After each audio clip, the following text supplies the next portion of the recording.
Good morning and welcome to the show this morning. The topic this morning is black economic development, and we're fortunate and privileged to have with us a black entrepreneur, Mr. Richard Lewis. And Mr. Lewis, let me welcome you to the show this morning. Thank you, Dr. Mr. Lewis, I introduce you as a black entrepreneur, primarily recognizing the kind of activity that you've been involved in terms of economic development. But more than that, I would also like for you to give us some information about your background. We know, for example, that you've been the president of Citizens Bank, that you played a very, very important part in raising that large building on the corner of 4th and Charlotte and all of those things. But before we get into talking about anything like that, let's talk about your background and your career. Dr. Hayne, I like to tell people, kind of like a fellow that owned a tire company around here, that I'm home-owned, home-operated, and home-managed. Very good. Of course, I've been here in Nashville all my life. I went to Father Ryan High School and Tennessee State University, John Gupton School of Mortuary Science, and graduate degree from the LSU School of Banking. But primarily, I have been right here in the middle of North Nashville operating for quite some time. I started by running my father's taxi cab company back in about 1961. And then after finishing Tennessee State University in 1966, I went to mortuary school and finished mortuary school and went right on to run the taxi cab company continuously.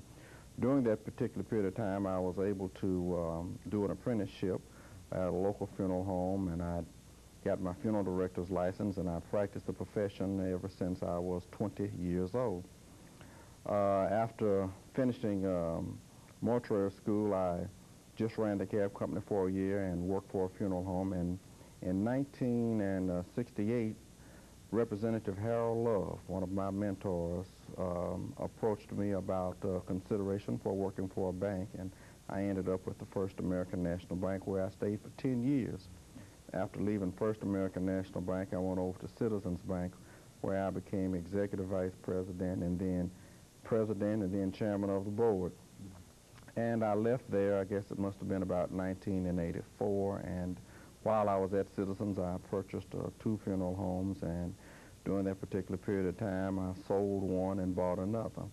So I guess you might say my primary focus has been in the area of business and in the area of banking, having spent more than half of my life in both of those areas.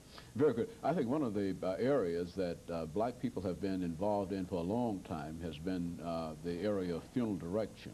And why don't you give us some information about Lewis and Wright Funeral Home and talk about that for a few minutes. Lewis and Wright Funeral Home has been in existence for a number of years. My father started with a partner back about 1947. We were located at ironically, right next door to Captain D's at 925 Jefferson Street, and then later they moved that same funeral home over on Monroe Street, and when I bought that particular business at auction, we eventually moved that business to the Clarksville Highway location, where I am located at this particular time.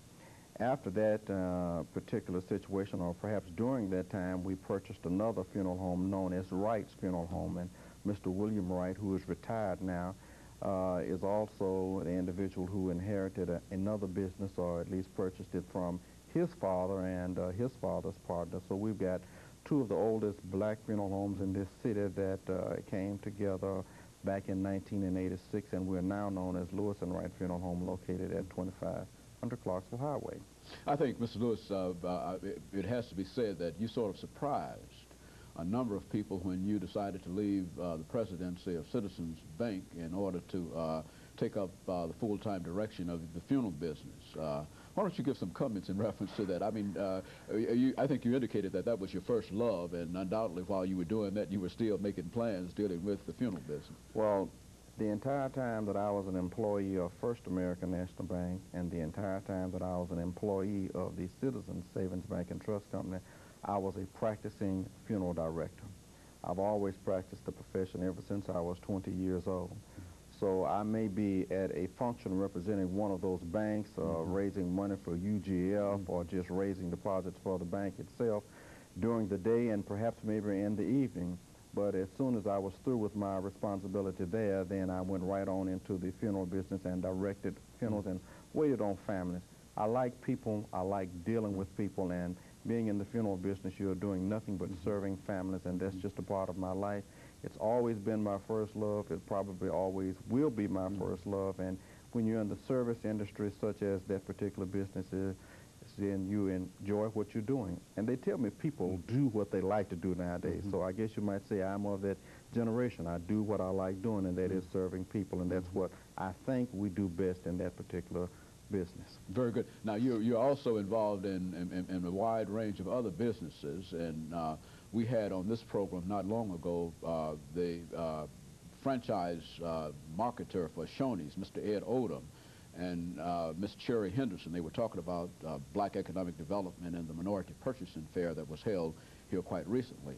And I think out of that conversation came the desire on the part of Shoney's and other corporations to find black franchisees, and I think that you've been involved prior to that time. More specifically, let's talk about you and Captain D's, because I think you received your franchise in 1986. And tell us something about that and how you happened to locate that on Jefferson Avenue. Well, you know, life has an